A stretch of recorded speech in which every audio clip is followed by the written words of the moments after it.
Hi students, நம்ம இப்போ பயிற்சி 1.4ல் 8வது சம் தான் பார்க்க போகிறோம். என்ன கொடுத்துருக்காங்கன்னா ஏங்கிற கணம் கொடுத்துருக்காங்க. -1, 1 மற்றும் b ஈக்குவல் ஒரு கணம் கொடுத்துருக்காங்க 0, 2 என்க. மேலும் fங்கிற சார்பு ஏலேருந்து பிக்கு போகிற மாதிரி இருக்குது. ஆனது f(x = ax + b) என வரையறுக்கப்பட்ட மேல் சார்பு எனில் a, b ஐ காண்க சொல்லி கணக்கு கொடுத்துருக்காங்க. இப்போ என்ன கொடுத்துருக்காங்கன்னா ஏங்கிற கணக்கு கொடுத்துருக்காங்க -1, 1ங்கிறதும் பிங்கிற கணக்கு கொடுத்துருக்காங்க 0, 2. எஃப்ங்கிற சார்பு ஏலேருந்து பிக்கு போகிற மாதிரி இருக்குது.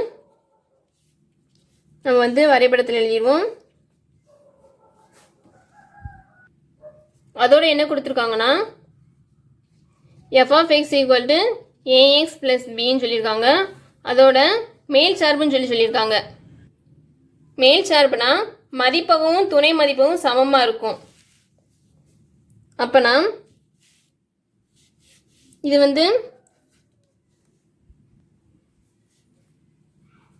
கேஸ் 1ன்னு வச்சுக்கிடுவோம். இதுக்கு மேப் ஆகிற மாதிரி நம்ம இதை குறிச்சுக்கிடுவோம். ஏன்னா மதிப்பும் துணை மதிப்பும் சமமாக இருக்குதா. -1க்கு 0 இருக்குது, 1க்கு 2 இருக்குது எஃப்ங்கிற சார்பு. அதாவது f(-1)க்கு என்ன ஆன்சர் கிடைக்கும்னா 0ன்னு சொல்லி கிடைக்கும். அதே மாதிரி f(1) = 2ன்னு சொல்லி கிடைக்கும். இப்போ f(-1) = 0ன்னு இருந்துச்சுன்னா நம்ம எக்ஸுக்கு பதில் தான் -1ன்னு சொல்லி போட்டிருக்கோம். இங்கே f(x)ங்கிறது ஏற்கனவே நம்மளுக்கு கணக்கில் கொடுத்துருக்காங்க. எக்ஸுக்கு பதில் -1ன்னு சொல்லி இங்கே போட்டு கண்டுபிடிக்கணும். போது f(x = ax + b) எக்ஸுங்கிற இடத்துல -1ன்னு சொல்லி போடணும். அப்போனா f(-1) என்ன கிடைக்கும்? a × -1 + b. இங்கே ஏற்கனவே ஈக்குவல் டு 0ன்னு இருக்கா, அதை அப்படியே எழுதிக்கணும். அப்போனா -a + b = 0. அதுக்கடுத்து f(1) = 2ன்னு இருக்கு.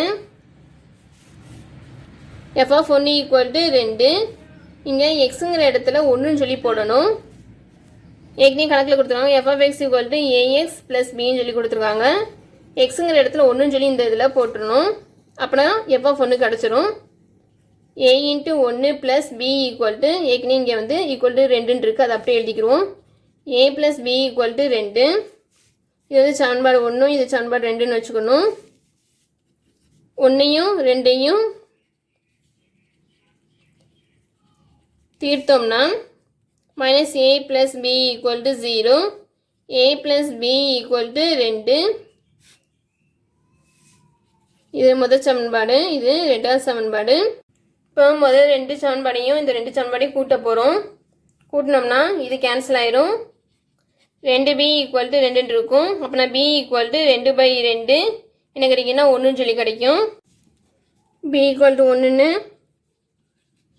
சமன்பாடு 1ல் பிரதியிட்டோம்னா இங்கே சமன்பாடு 1 என்ன இருக்குது? -a + b = 0ன்னு இருக்குது. அதாவது -a + b = 0. bங்கிற இடத்துல 1ன்னு போடணும். = 0ன்னு ஆகும். -a +1 இங்கிட்டு போச்சுன்னா -1, மைனஸ் இங்கே கேன்சல் ஆகும். நான் a = 1ன்னு சொல்லி நம்மளுக்கு கிடைக்கும். இங்கே a = 1, b = 1ன்னு சொல்லி நம்மளுக்கு கணக்கில் கிடச்சிருக்கு. இதே கேஸ் 2ல் இது ஏங்கிற கணம், இது பிங்கிற கணம். -1, 1, 0, 2. -1 2க்கு மேப் ஆகிற மாதிரியும் 1க்கு 0ன்னு சொல்லி இருக்கிற மாதிரி நம்ம குறித்தோம்னா f(-1) = 2ன்னு சொல்லி கிடைக்கும். f(1) = 0ன்னு சொல்லி கிடைக்கும். அதாவது f(-1) = 2ன்னா f(x = ax + bன்னு சொல்லி நம்மளுக்கு ஏற்கனவே தெரியும். எக்ஸுங்கிற இடத்துல -1ன்னு சொல்லி பிரதியிடணும். f(1) கண்டுபிடிக்கணும்னா அப்படின்னா a × -1 + b ஏற்கனவே =2ன்னு இருக்கனால அப்படியே எழுதிக்கிறணும். அப்படின்னா -a + b = 2ன்னு இருக்கும். இது சமன்பாடு 3 வச்சுக்கிடுவோம். அடுத்து f(1) = 0ன்னு இருக்குது. f(x = ax + b தெரியும். எக்ஸுங்கிற இடத்துல 1ன்னு சொல்லி போட்டோம்னா f(1) கிடச்சிரும். இப்போனா ஏ இன்ட்டு 1 ப்ளஸ் பி ஏற்கனவே ஈக்குவல் டு 0 இருக்கனால ஈக்குவல் டு 0 சொல்லி எழுதிக்கணும். அப்போனா ஏ ப்ளஸ் பி ஈக்குவல் டு 0 இருக்குது, இது 4 சொல்லி வச்சுக்கணும். இப்போ சமன்பாடு 3 இங்கே எழுத போகிறோம். Minus A plus B equal to 2. சமன்பாடு 4 எழுதிக்கிடுவோம். A plus B equal to 2 0, அதாவது A plus B equal to 0 இருக்குது. இது ரெண்டையும் கூட்டணும். கூட்டினோம்னா இது இதுவும் கேன்சல் ஆயிரும். 2b ஈக்குவல் டு 2ன்னு சொல்லி கிடைக்கும். இதில் இருந்து b ஈக்குவல் டு 1ன்னு சொல்லி நம்மளுக்கு கிடச்சிரும். அடுத்து b ஈக்குவல் டு 1ன்னு சமன் 3ல் பிரதியிடன்னு சொல்லி எழுதிக்கணும்.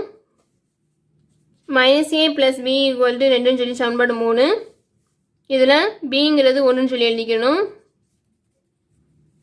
Minus A equal to 2 plus 1 இங்கிட்டு போச்சுன்னா மைனஸ் 1 ஆகும். அப்போனா 1ன்னு சொல்லி கிடைக்கும். மைனஸ் ஏ ஈக்குவல் டு 1 இருக்கும். ஏ ஈக்குவல் டு மைனஸ் 1ன்னு சொல்லி நம்மளுக்கு கணக்கு கிடச்சிருக்கு.